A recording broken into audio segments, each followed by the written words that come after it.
ഉൽപ്പത്തി അധ്യായം 38. അക്കാലത്ത് യൂദാ തൻ്റെ സഹോദരന്മാരിൽ നിന്നകന്ന് ഹീറ എന്നു പേരുള്ള ഒരു അദുല്ലാംകാരൻ്റെ അടുത്തേക്ക് ഇറങ്ങിത്തിരിച്ചു. യൂദാ അവിടെ ഒരു കാനാൻകാരൻ്റെ മകളെ കണ്ടു. അവൻ്റെ പേര് ഷൂവ എന്നായിരുന്നു. അവളെ അവൻ സ്വന്തമാക്കി അവളെ പ്രാപിച്ചു. അവൾ ഗർഭം ധരിച്ച് ഒരു പുത്രനെ പ്രസവിച്ചു. അയാൾ അവന് ഏർ എന്ന് പേരിട്ടു. അവൾ വീണ്ടും ഗർഭം ധരിച്ച് ഒരു പുത്രനെ പ്രസവിച്ചു.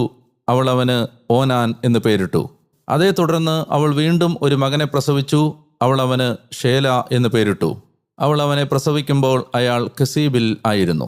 യൂദാ തൻ്റെ കടിഞ്ഞൂൽ പുത്രനായ ഏറിനു വേണ്ടി ഒരു ഭാര്യയെ കൊണ്ടുവന്നു. താമാർ എന്നായിരുന്നു അവളുടെ പേര്. എന്നാൽ യൂദായുടെ കടിഞ്ഞൂൽ പുത്രനായ ഏർ കർത്താവിൻ്റെ മുമ്പിൽ ദുഷിച്ചവനായിരുന്നു. കർത്താവ് അവനെ മരണത്തിന് ഇരയാക്കി.